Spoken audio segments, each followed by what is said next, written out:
어서 오세요. 반갑습니다. 정말 잘 오셨습니다. 늘 상냥한 목소리와 밝은 미소로 엘러그 집회에 오신 분들을 맞이하는 사랑의 교회 마중물 같은 존재, 야외 안내반을 맡은 국희순, 박은영, 김기아, 그리고 청일점 김정기 집사입니다. 오시는 분들 모두가 행복한 시간이 될 수 있도록 성도님들과 초청객 한 분 한 분을 가족처럼 정성스럽게 모시겠습니다. 오늘 말씀의 제목은 우물의 축복을 받은 여인입니다. 하나님의 말씀을 봉독함으로 하나님의 말씀을 선포하겠습니다. 요한복음 4장 13절부터 15절까지 말씀입니다. 예수께서 대답하여 이르시되 이 물을 마시는 자마다 다시 목마르려니와 내가 주는 물을 마시는 자는 영원히 목마르지 아니하리니 내가 주는 물은 그 속에서 영생하도록 솟아나는 샘물이 되리라. 여자가 이르되 주여 그런 물을 내게 주사 목마르지도 않고 또 여기 물 기르러 오지도 않게 하옵소서. 아멘. 성경은 역사적 사실입니다. 동시에 미래적 진실, 곧 진리입니다. 그래서 아직 이루어지지 않은 하나님의 말씀은 반드시 이루어집니다. 진리이고 진실이기 때문입니다. 오늘 성경에 수가성이라고 하는 성이 나오는데 세겜이라고 하는 지역, 성경에 나오는 세겜이라고 하는 지역이 우리는 훨씬 더 익숙합니다. 바로 세겜이라고 하는 곳에 야곱의 우물이 있습니다. 거기에서 있었던 일입니다. 자, 수가성이라고 하는 것은 구약 시대에는 있지 않던 곳입니다. 신약의 시대에 만들어진 것이죠. 그래서 수가라고 하는 성이 있고 야곱의 우물이 있습니다. 그 야곱의 우물은 지금 제 뒤에 보이는 바로 저기입니다.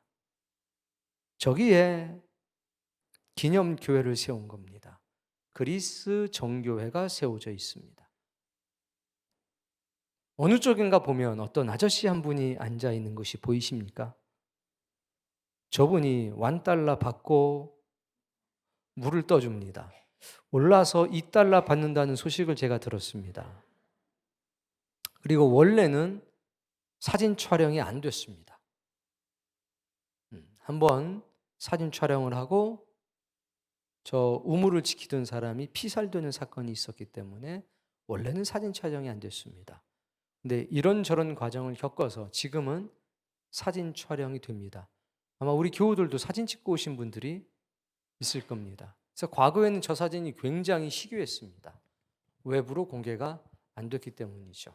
근데 지금은 뭐 인터넷에 많이 올라와 있는 것으로 알고 있습니다. 제가 지도를 보여주고 사진을 보여준 이유는 딱 한 가지입니다. 성경은 역사적 사실이라는 것을 여러분에게 분명히 하고 싶기 때문이고, 동시에 강조하는 것은 그 역사적 사실에 근거해서 성경은 미래적 진실이란 사실을 여러분이 꼭 믿으시기를 바랍니다. 세겜은 야곱이 팠다고 전해져 오는 우물이 있는 곳입니다. 그것이 바로 야곱의 우물, 저 뒤에 보이는 우물입니다. 근데 이 세겜이라고 하는 지역은 아브라함의 시대부터 등장합니다. 갈대와 우루 땅을 떠나고 하란 땅을 떠났던 아브라함이 제일 처음 도착했던 곳, 하나님의 이름을 부르짖었던 곳, 그곳이 바로 세겜이라는 곳입니다. 세겜의 뜻은 어깨입니다. 무슨 얘기냐? 심장은 아니라는 겁니다. 그러니까 세겜 땅에 머무르면 안 됩니다. 어깨에 머무르면 안 됩니다. 어디까지 가셔야 되느냐? 심장까지 가셔야 됩니다. 그래서 아브라함은 세겜을 거쳐서 헤브론까지 가게 되고, 헤브론이야말로 심장과 같은 곳입니다. 우리의 신앙도 마찬가지입니다. 어깨에 머무르면 안 됩니다. 예수 그리스도의 심장을 가지고 살아가는 사람이 되어야 합니다. 그때 하나님의 뜨겁고 깊고 놀라운 것을 날마다 경험하게 되실 겁니다. 그것을 경험하십시오. 두 번째, 이 세겜은 유명한 산 두 개가 있습니다. 첫 번째는 그리심산, 두 번째는 에발산. 축복과 저주의 산이라고 알려져 있는 여호수아가 가나안을 정복하는 그 시대에 드러났던 그리심산과 에발산이 있습니다. 이 두 산 사이에 있는 도시가 바로 세겜이라고 하는 곳입니다. 자, 이곳엔 요셉의 시신 유골이 안착되어 있습니다. 안치된 곳이고, 여기는 가 보시면 사방팔방으로 도로가 뚫려 있다는 것을 알 수 있습니다. 교통의 요충지입니다. 이곳에서 오늘 놀랍고 위대한 역사가 나타납니다. 자, 예수님께서는 왜 하필 우물가에 계셨을까? 그리고 왜 하필 그 영원한 생물을 우물의 축복이라고 말씀을 하셨을까? 우물에는 신비가 있습니다. 생텍쥐베리라고 하는 유명한 소설가가 있습니다. 그는 책에서 이런 글을 남겼습니다. 사막이 아름다운 이유는 황량한 사막 어딘가에 샘물이 감춰져 있기 때문이다. 저는 이렇게 또 생각합니다.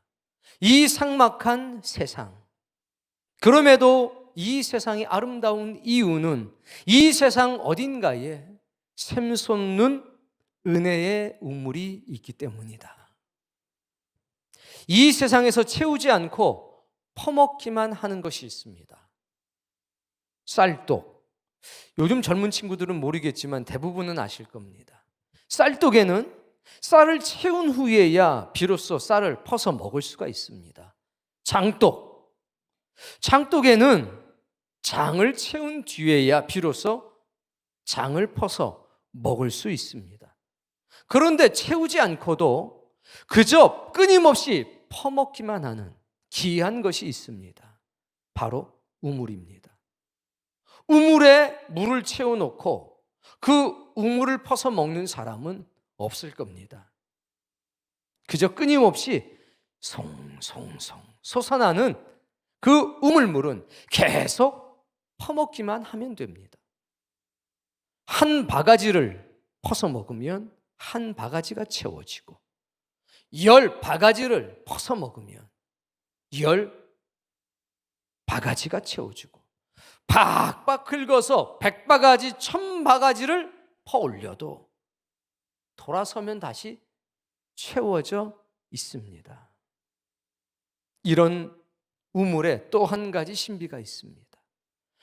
아무리 많이 퍼서 아무리 많이 나누어 줘도 채워지는 그 우물이 퍼서 나누어 주질 않으면 그 물의 무게 때문에 샘이 막혀버리게 됩니다.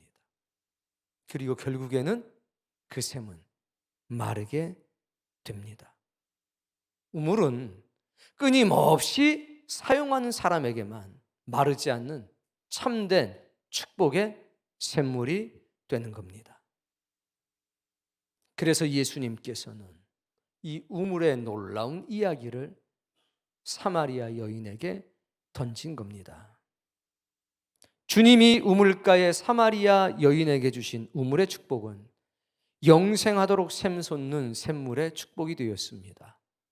오늘 그 은혜가 우리의 삶에도 그대로 이루어지고 역사되고 있음을 오늘 경험하시기를 바랍니다. 자, 오늘 과연 예수님과 사마리아 여인 사이에 있었던 사건, 그 사건의 배경은 무언가? 과연 그 여인의 형편은 어찌했는가? 그것 먼저 살펴보도록 하겠습니다. 6절 말씀 보시겠습니다.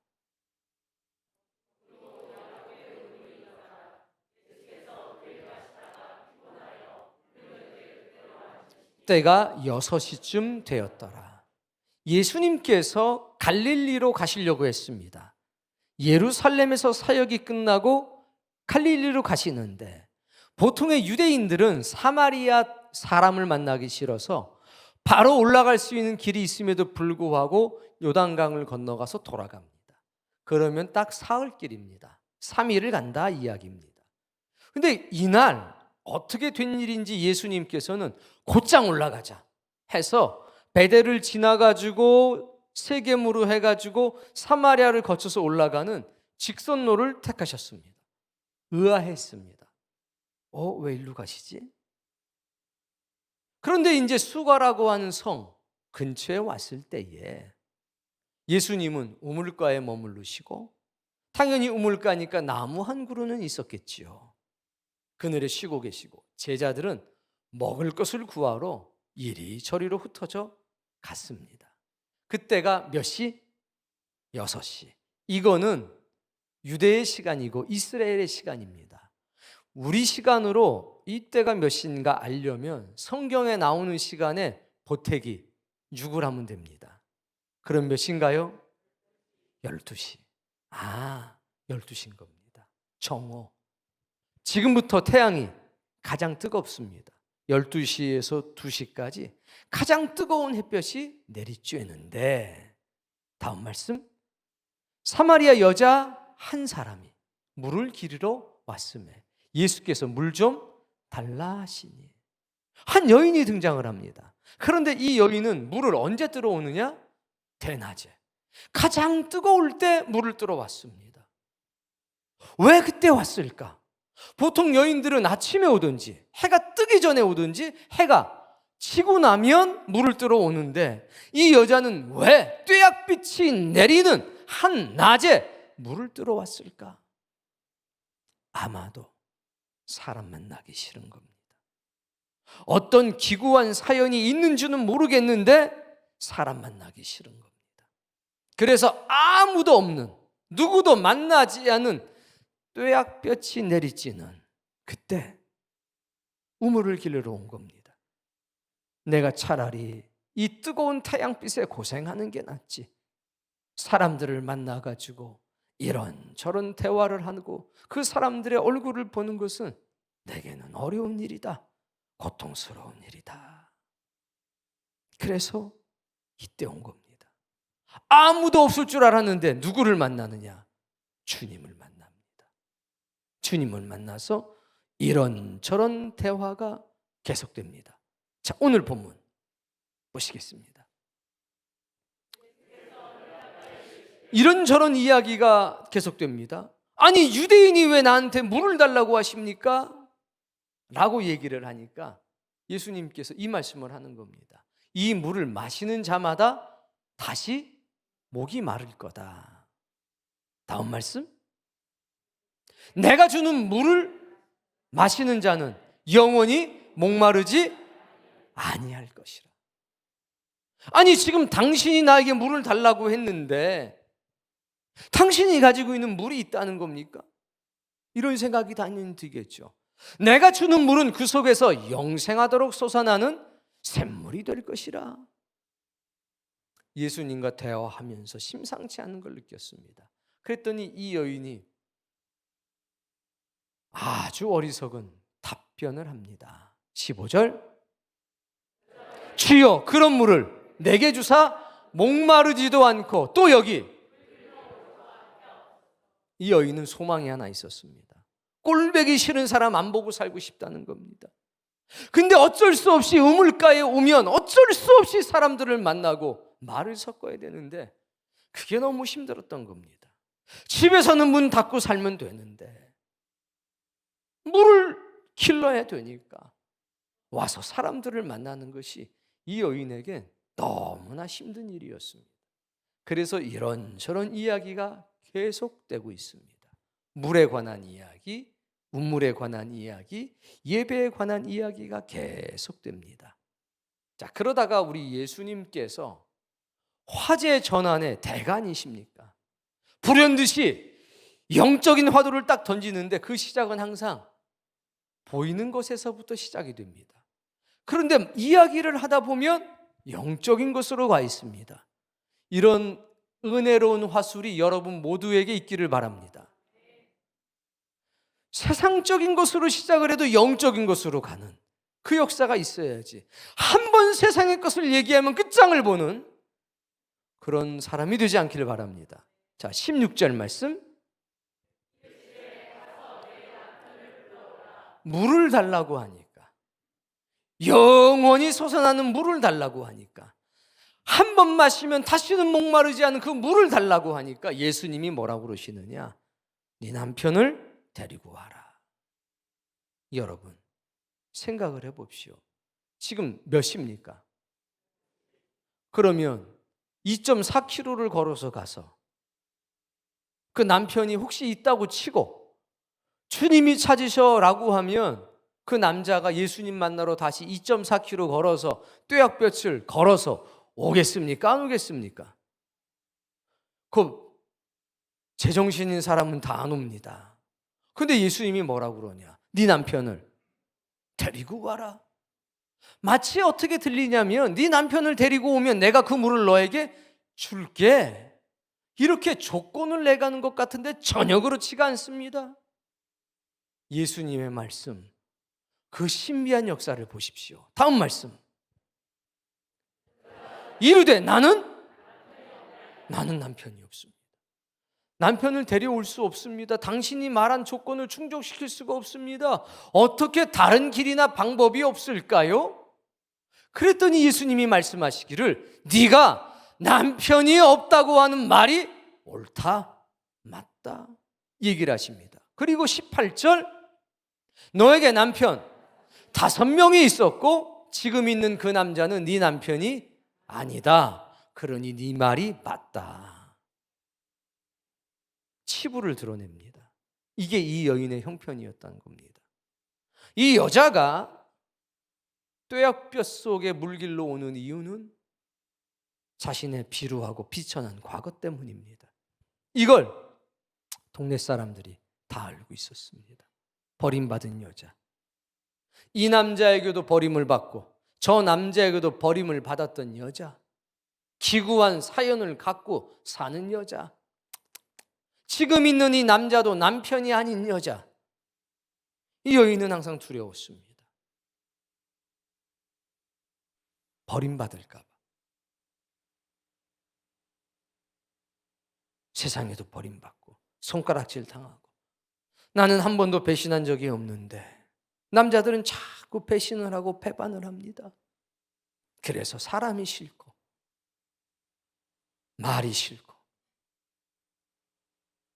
어둠 가운데 비천함 가운데 숨어 살던 여자, 그 여자에게 주님은 지금 빛을 비치고 계시는 겁니다. 그의 과거가 드러납니다. 그의 아픔이 드러납니다. 그런데 이 여자는 위대한 선택을 합니다. 19절, 주여 내가 보니 당신은 선지자입니다.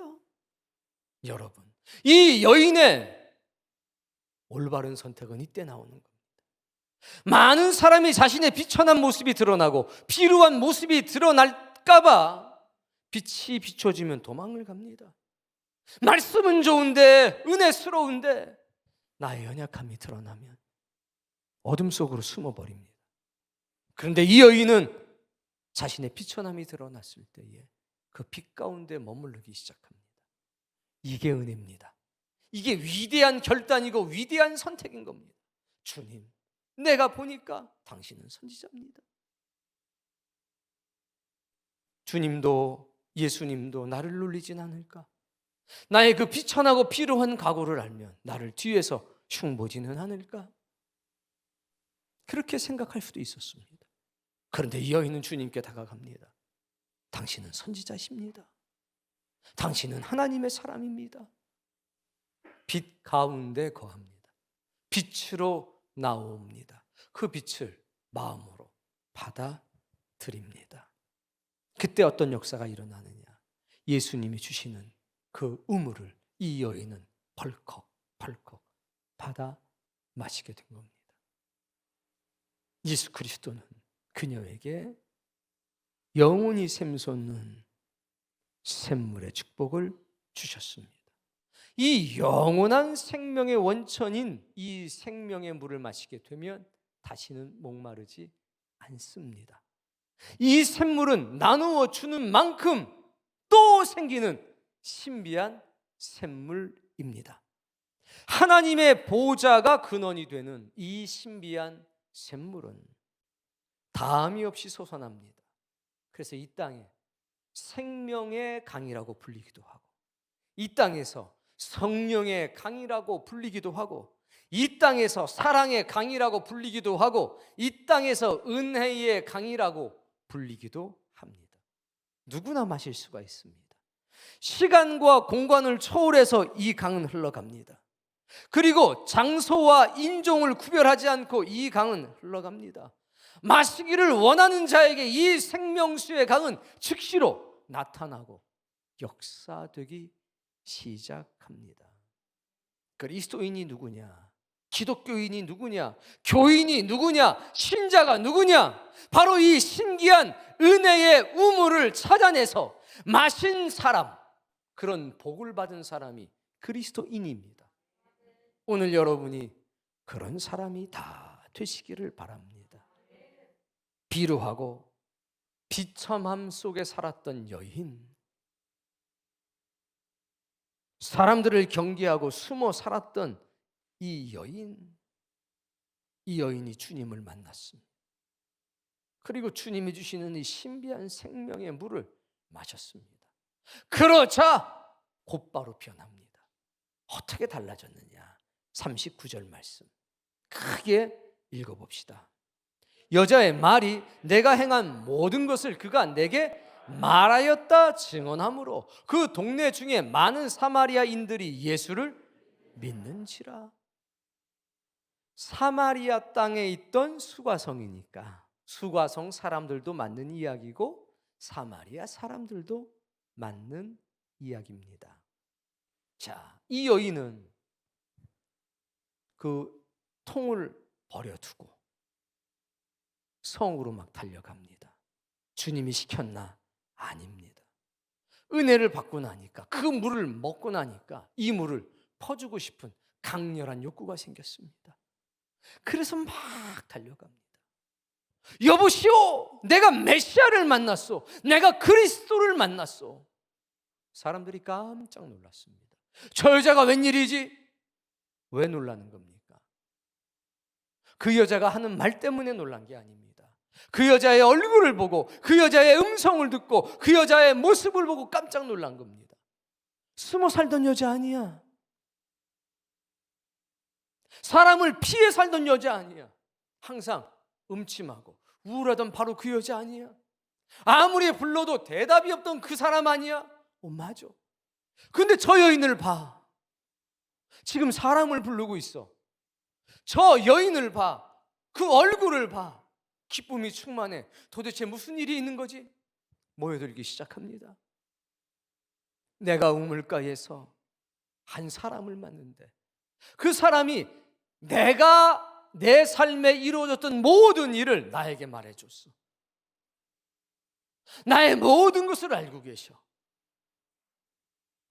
그는 선지자야. 메시아야. 여기저기 계속 말하고 돌아다닙니다.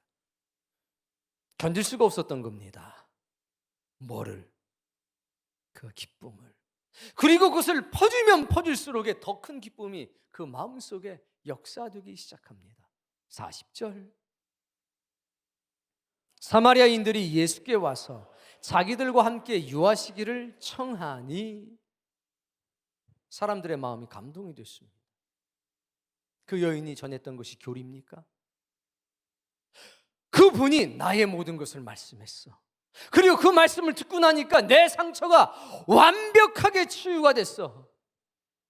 5명의 남자가 내게 준 상처, 지금 있는 남자가 내게 준 상처, 많은 세상 사람들이 내게 준 상처, 그것은 옛것이 되었어. 지금은 그게 부끄럽지 않아.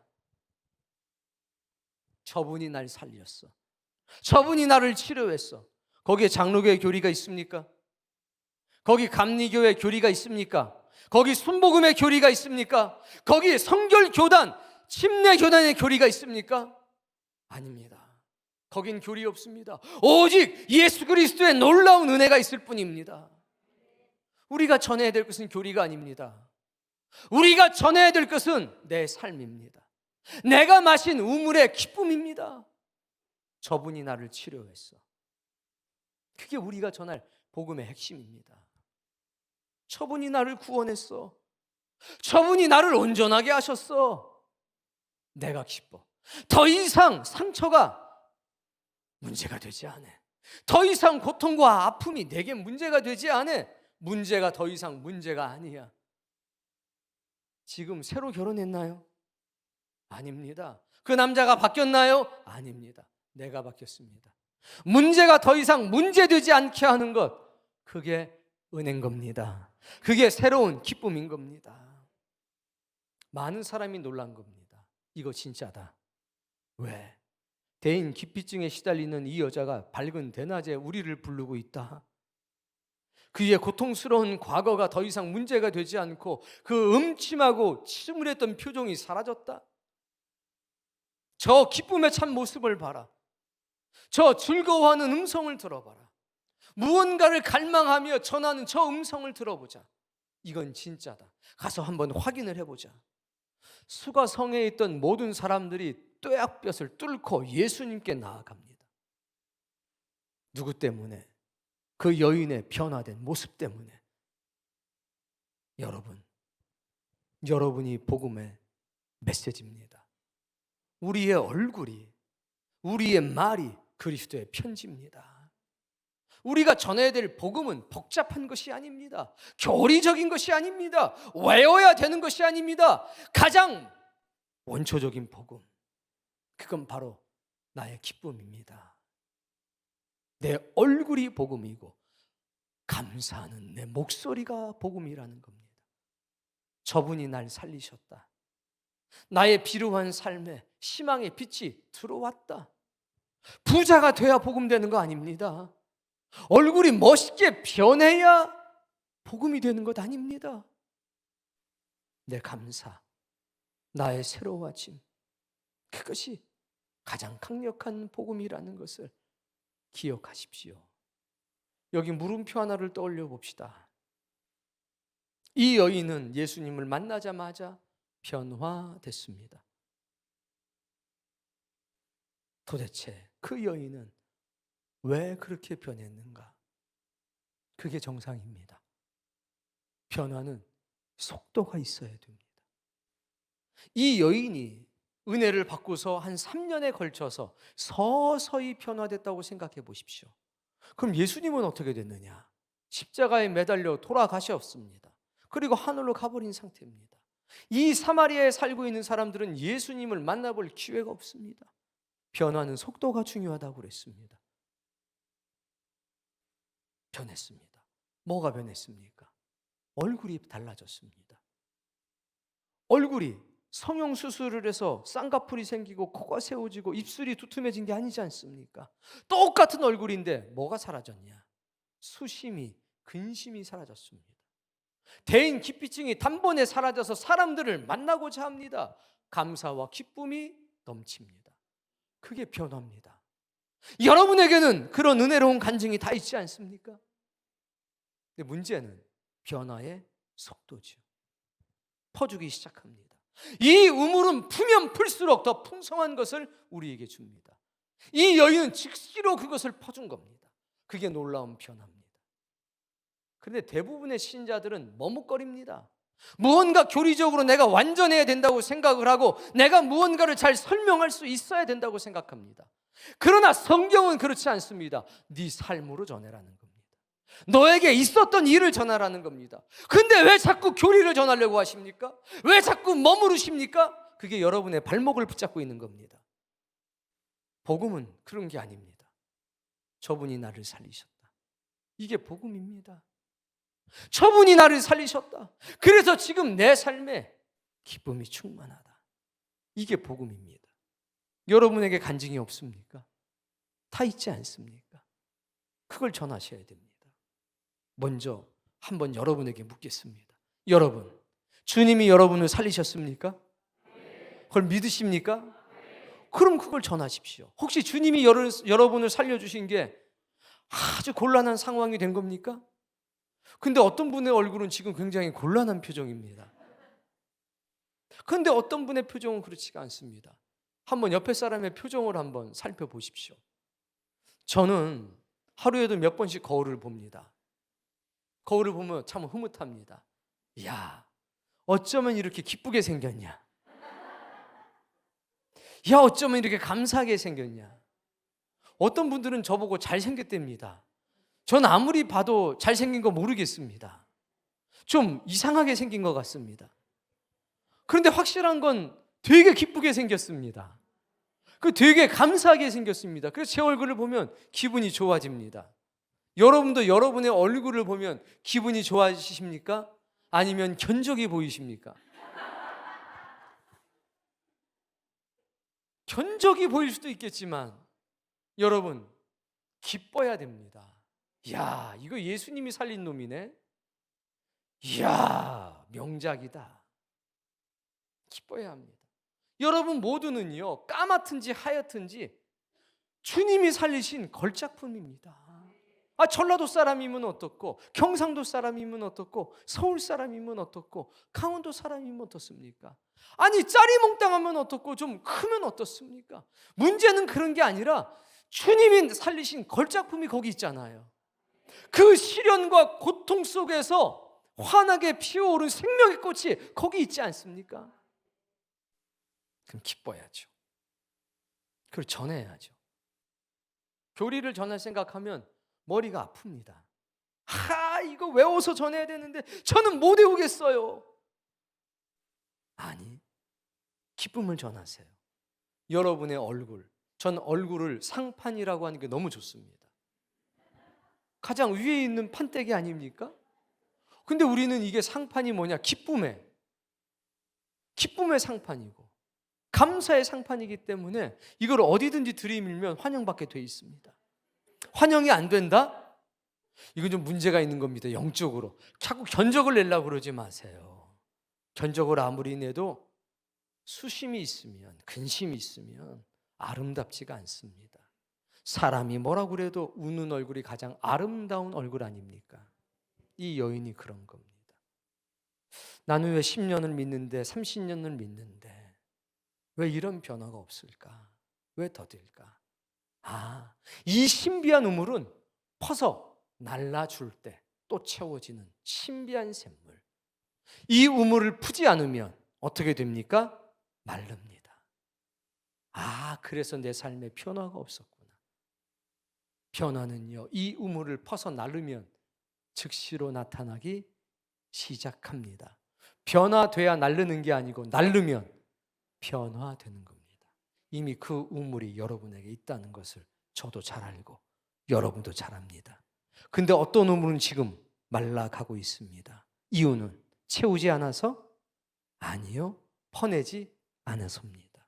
퍼내시면 채워집니다. 놀라운 일이 나타나기 시작합니다. 오늘 그 놀라운 경험을 다 하시길 바랍니다. 여러분, 이 세상이 수가성 아닙니까? 이 시대에 이 은혜의 우물이 필요하지 않습니까? 우리가 이 시대의 위대한 전도자가 돼야 하지 않습니까? 누군가는 이 은혜의 우물을 퍼서 나르는 복을 충분하게 누려야 되지 않습니까? 수가성 우물가에서 예수님을 만나 마시면 다시는 목마르지 않은 신비한 우물의 축복을 받은 이 여인은 그것을 마셨습니다. 그리고 변했습니다. 자신의 처주로 인해서 대인 기피증에 시달리던 사람, 어제 소심했던 여인, 사람들의 낯빛을 피해 숨어 살던 이 비련하고 가련한 여인은 따라해 봅시다. 사마리아 최초의 전도자가 되었다.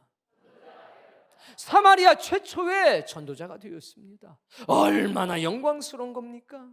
자신의 추함과 자신의 약함이 변하여 하나님의 영광이 된 것입니다. 우리의 비루함과 우리의 비참함도 하나님의 영광이 될 수가 있다는 사실을 여러분 잊지 마십시오. 사랑의 혁명가가 되었습니다. 은혜의 우물을 나누어 주는 인생을 살아가는 위대한 십자가의 군병이 된 것입니다. 우리도 이 은혜의 우물을 마셨다면 우리도 또한 전도자로 살아가고 사랑의 운동가로 살아가고 십자가의 군사로 살아가는 것에 주저함이 없어야 되지 않을까요? 온 세상에 이 은혜의 우물을, 이 구원의 우물을, 이 생명의 물을 퍼날르는 놀라운 역사의 증인이 다 되시기를 바랍니다. 내가 요새 은혜가 떨어진 것 같아. 말씀을 더 들어야 되겠어. 좋습니다. 맞습니다. 그러나 듣는 것만으로는 안 됩니다. 퍼서 날려야 됩니다. 퍼서 날르면 반드시 그 속에서 역사가 나타납니다. 퍼서 날르면 이 여인에게 나타났던 신비한 역사가 우리에게도 나타납니다. 신앙의 문제는, 믿음의 문제는 듣는 것이 결핍돼서 생기는 것도 있지만 더 큰 문제는 무엇냐?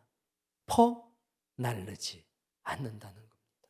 하나님이 주신 이 구원의 우물, 은혜의 우물, 이 생명의 물, 이걸 자꾸 무언가를 채워 넣으려고 한다는 것이 문제라는 겁니다.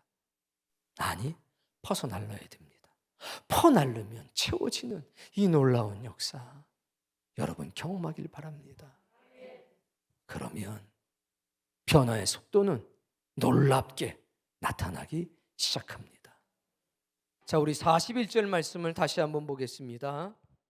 예수님의 말씀으로 말미암아 믿는 자가 더욱 많아. 42절, 그 여자에게 말하되 이제 우리가 믿는 것은 네 말로 인함이 아니니 이는 우리가 친히 듣고 그가 참으로 세상의 구주신 줄 알미라. 아멘. 복음의 역사는 이렇게 시작되는 겁니다. 네가 변했어? 네가 정말로 그렇게 기뻐? 어떻게 그런 일이 있어? 주님이 나를 이렇게 만드셨어. 그래, 가보자. 주님, 우리한테도 오셔서 말씀 전해주세요. 이틀을 거하셨다고 합니다. 주님이 직접 말씀을 전하셨습니다. 그리고 이제 뭐라고 합니까? 예수님의 말씀 때문에 믿는 자가 더 많아졌다고 합니다. 그리고 그들이 고백합니다. 이게 복음의 완성입니다.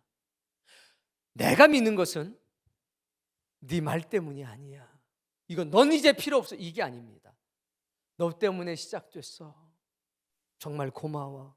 그런데 내가 이제 믿게 된 것은 네 말 때문이 아니라 이 말씀이, 성경의 진리가 진짜라는 것을, 예수님이 구세주가 되었다는 것을 내가 이제 확실하게 알게 됐어. 이 은혜로운 역사가 나타나길 바랍니다. 엘러그 집회를 통해서 이 역사가 나타나길 바라고, 여러분의 삶에서 이런 간증이 나타나길 바랍니다. 김 집사, 내가 김 집사 때문에 믿게 됐잖아. 근데 이제 내가 알게 됐네. 확실하게 알게 됐네. 하나님의 말씀이 진리고 주님이 나의 구원자가 됐고 내가 하나님의 아들이 되고 딸이 됐다는 것을 내가 이제 알게 됐어. 이때 얼마나 기쁠까요? 이 놀라운 역사가 여러분의 얼굴로부터 시작될 겁니다. 여러분의 입술로부터 시작될 것입니다. 그리고 누군가가 이 은혜로운 고백을 우리가 직접 듣고 예수님이 참으로 세상의 구세주가 되신 줄을 내가 알게 됐어. 이 귀한 증거를 다 얻으시기를 주의 이름으로 축복합니다.